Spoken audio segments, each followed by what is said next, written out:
तुमच्यासारखे देवपूर्वक कार्यकर्ते आहेत, बाकीचा आदेश आला की ताकदीने काम करतायत आणि देवाभाऊच्या नेतृत्वामध्ये अख्खा महाराष्ट्र बदलतोय। सांगली जिल्ह्यातले 3-3, 4-4 मंत्री या महाराष्ट्राच्या मंत्रिमंडळामध्ये सलग 15-15, 20 वर्ष राहिले। काय बदल झाला आपल्या जिल्ह्यामध्ये? काय परिस्थिती बदलली? दुष्काळी दोन परिस्थिती आपल्या जिल्ह्यामध्ये, एक नदीकडचा भाग आणि एक दुष्काळी भाग। मिरजचा पूर्व भाग, तासगाव, कोटेबंगाळ, जत, आटपाडी, खानापूर आणि कडेगाव पळून हे दुष्काळी तालुके होते। पळूनचा अलीकडचा भाग दुष्काळी असेल। काय बदल झाला? काय नाही बदल झाला ना। ते दुष्काळात पाणी देऊ शकले, आपलं सरकारला पाणी दिलं। 2014 ला देवाभाऊ मुख्यमंत्री झाले, चंद्रकांत दादा बांधकाम खात्याचे मंत्री होते।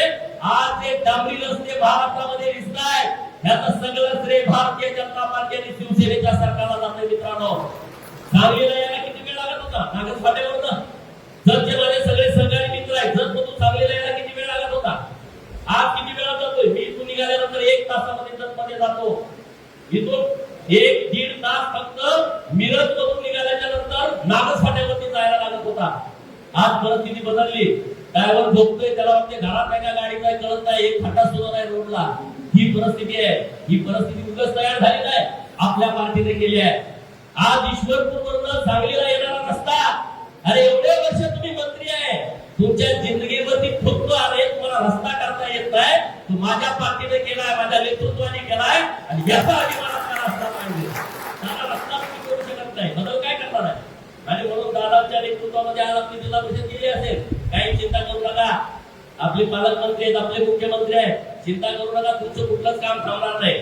आज दादांच्या नेतृत्वामध्ये माननीय देवाभाऊच्या आदेशानं आणि जयकुमार रावल साहेबांनी सांगली मार्केट कमिटीचं विभाजन करून टाकलंय। सांगली वेगळं, कोटेबंगाळ वेगळं, जत वेगळं। आज प्रशासन आलाय या मार्केट कमिटीवरती। तुम्ही आम्हाला काय असं समजता काय? जे तुमची लुटीची सगळी केंद्र आहे ती बंद करण्याची ताकद भारतीय जनता पार्टीमध्ये आहे। आम्ही कुणाला खाऊ देणार नाही। नरेंद्र मोदी साहेबांचं वाक्यच आहे, न खाऊंगा न खाने दूंगा। हे तडफडते कशामुळं?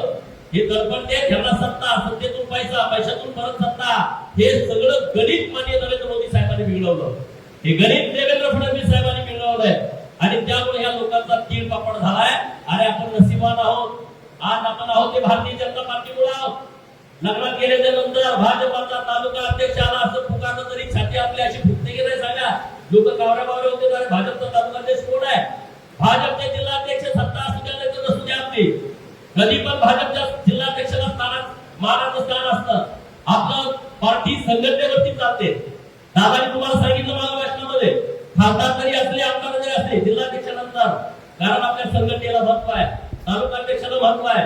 कुठल्याही तालुक्यात दादा गेले पहिले तालुका अध्यक्षाला गाडी घेतात, ही आपली पार्टी आहे। इतर पार्ट्यांपेक्षा पूर्णपणे वेगळी पार्टी आहे। त्यामुळे तुम्हाला माझी हात जोडून विनंती आहे, आपण ठरवलं पाहिजे आज स्थापना दिवसाच्या निमित्तानं सांगली जिल्ह्याचे दोन्ही खासदार म्हणजे तिकडचा आणि इकडचा हे भाजपचेच असले पाहिजे। 2019 ला ही फुगाट तुम्ही मनाची बांधा, कारण पहिली निवडणूक आता लोकसभेची येणार आहे।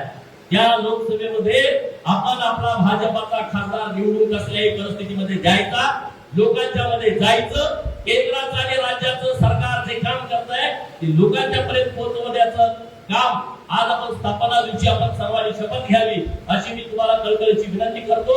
भाजपच्या सर्व कार्यकर्त्यांना मी खूप खूप